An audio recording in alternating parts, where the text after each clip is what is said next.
Profesora, compañeros, tengan ustedes un muy buen día. En esta ocasión, mi grupo, conformado por Diego Barriga Machaca, María Fernanda Garibay Mamani, José Mamani Marca, Liz Pacompia Chambilla, Luigi Poma Velázquez, María Fernanda Quispe Turpo, Marcelo Villegas Villasante, y quien les habla, Kiran Chipana Guamán, les vamos a exponer el tema La conciencia moral, de la heteronomía a la autonomía. Vamos a iniciar con una breve introducción definiendo qué es la heteronomía y la autonomía. La heteronomía, este término se emplea en área de la filosofía ética, con el fin de diferenciar a aquellas personas que desarrollan sus vidas bajo un conjunto de reglas que le han sido impuestas y que cumplen en muchas ocasiones a contra de su voluntad. ¿Qué viene a ser la autonomía? Se entiende por autonomía a la capacidad de decidir de manera propia, independiente y sin la coerción o la influencia de terceros. Antes de poder adentrarnos detalladamente más sobre acerca qué es la heteronomía y la autonomía, debemos conocer qué es la conciencia moral. La conciencia moral es la facultad que tiene el ser humano para emitir juicios de valor ético sobre lo correcto e incorrecto de los actos, guiándose de este modo para hacerlos o no hacerlos. ¿Por qué es importante la conciencia moral? La conciencia moral es una parte fundamental en la vida de una persona, ya que permite comprender qué clase de persona se es.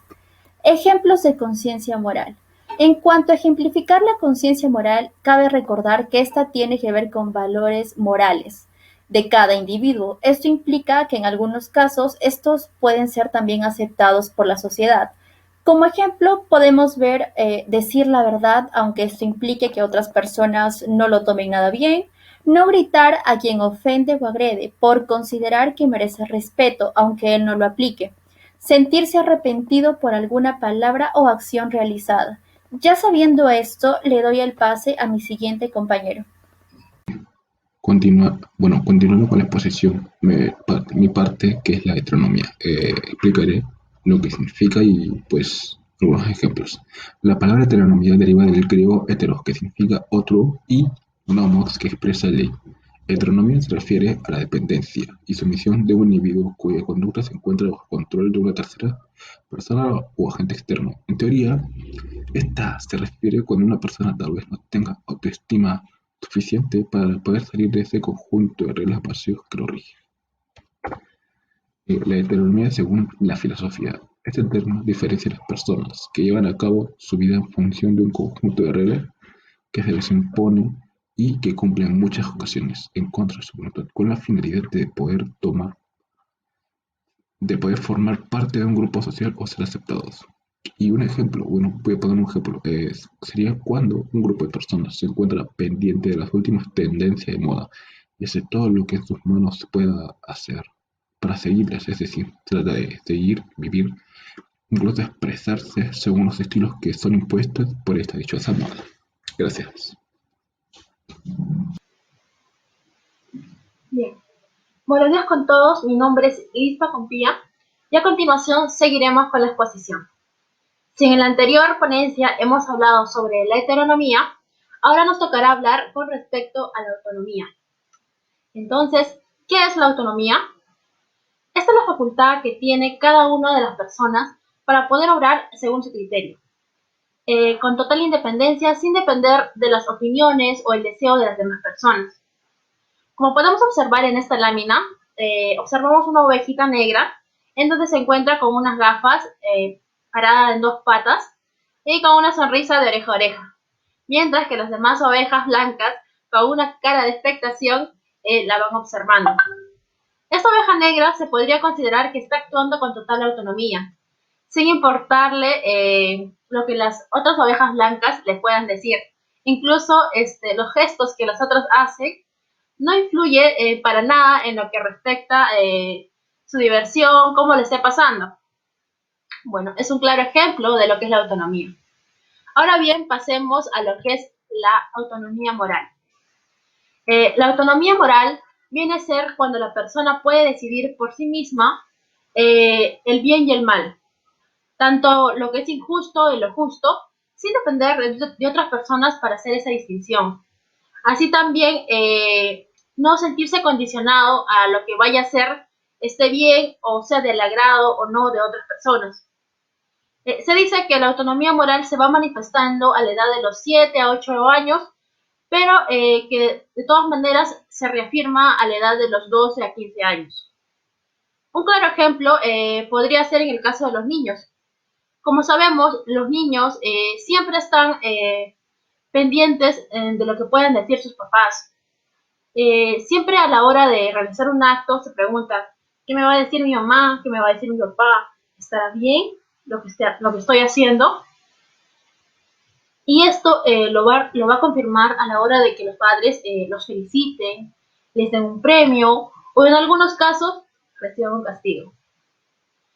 En el caso de lo que es la autonomía moral, se aplicaría a un niño que no va a tener en consideración la opinión de las demás personas, de sus padres o de alguna persona superior, sino por el contrario va a ejecutar el acto, ya sea bueno o malo, en donde él se va a hacer totalmente responsable. Lo hace por iniciativa propia. Esto sería un claro ejemplo de lo que es la autonomía moral. Pues bien, eso sería todo con respecto a mi parte. Les dejo con mi siguiente compañero que les va a explicar la diferencia de los anteriores términos ya mencionados. Bueno, yo voy a hablarles sobre las diferencias entre la autonomía moral y la heteronomía moral. Bueno, las principales diferencias radican en que la autonomía moral significa que las normas morales proceden de uno mismo, el pensamiento o acción se lleva a cabo por la voluntad interna. Mientras que la heteronomía moral significa que las normas morales proceden de otro, un pensamiento o acción que se lleva a cabo no por voluntad propia, sino por medio de una influencia externa. Luego voy a hablar sobre lo que son las relaciones, en las cuales la relación que tienen estas es que son fases para la evolución del juicio moral. Según Piaget, estas relaciones se podrían dividir en tres fases. Primero está la fase, disculpen, anoma, la fase heteronoma y la fase autónoma. Primero, hablando de la que es la fase anoma, es, digamos, cuando un niño nace no tiene el desarrollo cerebral suficiente para entender los conceptos de lo bueno y lo malo, y a esta fase se le llama anoma. Como se dice, es cuando un niño, por así decirlo, no tiene la capacidad como para distinguir eso. Luego, haciendo un resumen, lo que es la fase heteronoma es cuando un niño crece, va adquiriendo conocimiento sobre el valor de las normas de sus actos. Esto principalmente es enseñado por los padres y los maestros y toda figura de autoridad, en la cual el chico mediante estos aprende, digamos, lo que son las normas sociales, lo que está bien y mal, pero de acuerdo a la influencia que tienen estos sobre él. Y finalmente, disculpen, el niño va evolucionando poco a poco y alcanza la autonomía de sus actos, y esto se le llama la fase autónoma. Eso sería todo, gracias. Yo les voy a hablar sobre la etapa preconvencional, la cual se realiza durante los primeros 9 años de vida y las normas se ven como algo fijo y absoluto. A su vez, se divide en dos etapas. La primera, que es la etapa de la obediencia y el castigo, y la segunda, que es la etapa del individualismo y el intercambio. Bueno, en la primera etapa, que es la obediencia y el castigo, bueno, el punto de vista propio de esta etapa es el egocéntrico, ya que no se reconocen los intereses de las otras personas como diferentes a los propios. Las acciones se consideran solo físicamente, ya que no se consideran las intenciones y se confunde la perspectiva de la autoridad con la propia. Y lo justo es la obediencia ciega a la norma, ya que evitan los castigos y a su vez no causar daños materiales a las personas. La segunda etapa, que es el individualismo y el intercambio,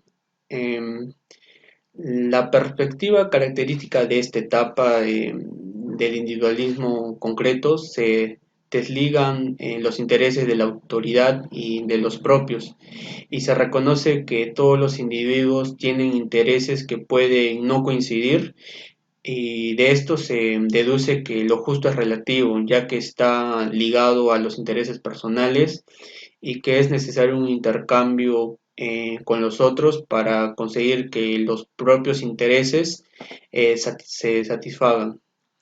Lo justo en esta etapa es seguir la norma solo cuando beneficia a alguien o a favor de los intereses propios, y dejar que los demás lo hagan también. Y la razón para hacer lo justo es satisfacer las propias necesidades en el mundo en el que se tiene que reconocer que los demás también tienen sus necesidades e intereses. Gracias. Que una persona se enfoca a las cuestiones morales de acuerdo como las normas, las expectativas e intereses que coinciden dentro del orden social establecido. El sentido de la moralidad del individuo está ligado a las relaciones personales como sociales. En este sentido podemos decir de que la persona tiene por justo lo que es conforme a las normas y los usos de su sociedad. Por tanto, podemos decir de que las personas sienten lo valioso en sí mismos el desempeño de los roles o papeles sociales convencionales, es decir, que éstos se deben adaptar a lo que su sociedad considere bueno. Seguidamente, esta etapa se subdivide en dos. La primera, que es etapa del buen chico o buena chica, y la segunda, que es etapa de ley y orden. En la primera subdivisión podemos decir de que el objetivo principal en esto es que la persona debe de comienza a clasificar la conducta o el comportamiento sobre dicha persona por la cual ayudará o gustará ser parte dentro de su comunidad, dentro de su integridad. Y seguidamente la etapa de ley y orden. En esto se basa en el respeto de la autoridad y el cumplimiento de la ley. Por tanto, según lo que menciona que es etapa de ley y orden, esto desempeña que todos debemos de cumplir y respetar las leyes establecidas sobre nuestro estado. Y es así de que esto ayudaría a que nuestra sociedad mejore en el ámbito político y democrático. Seguidamente pasaré con mi compañero que les explicará sobre la etapa postconvencional. Muchas gracias. Etapa post-convencional. Las decisiones morales en este nivel tienen su origen en el conjunto de principios, derechos y valores que pueden ser admitidos por todas las personas que componen la sociedad, entendiéndose esta como una organización de un modo justo y beneficioso para todos, sin excepción. Estadio: derechos previos y contrato social. Utilidad: tienen en cuenta los derechos, valores y normas que se consideran universalmente aceptables, como la igualdad, la justicia, etc.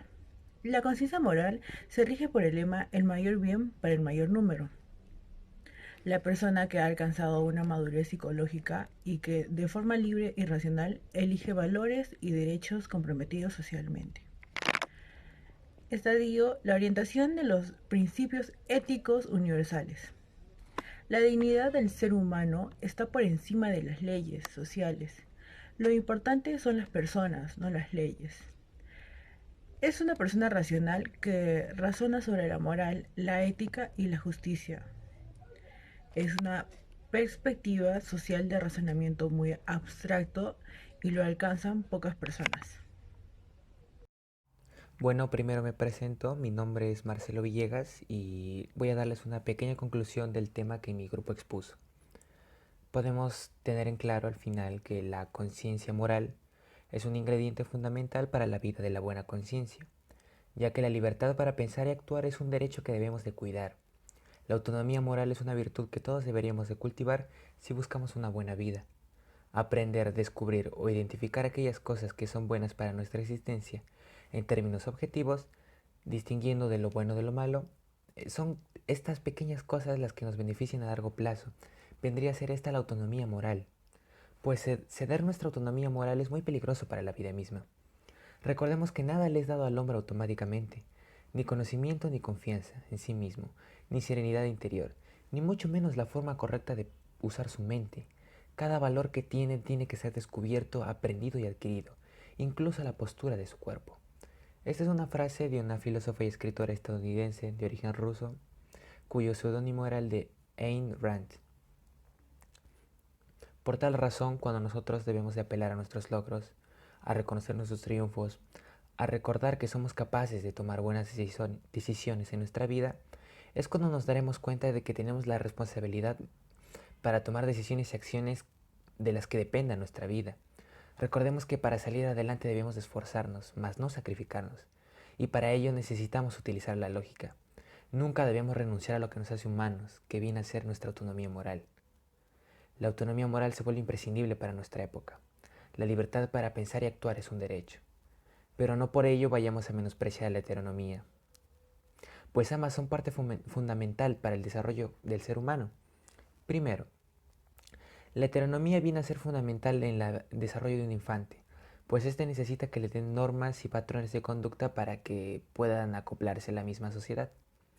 Solo cuando crece es que el niño se da cuenta de que las normas son flexibles y que pueden estar sujetas a interpretación. Es este cambio que permite que el desarrollo de un individuo pueda reflexionar, ya que de esta manera puede entender cómo realmente funciona la vida, descubriendo así que muchas veces las reglas impuestas contra su voluntad no suelen ser buenas para nuestro desarrollo, para nuestra vida, solo por ser aceptados o por integrar un grupo social. Es por ello que cada parte de la conciencia moral, tanto la heteronomía como la autonomía, son parte fundamental de nuestra vida, de nuestro desarrollo.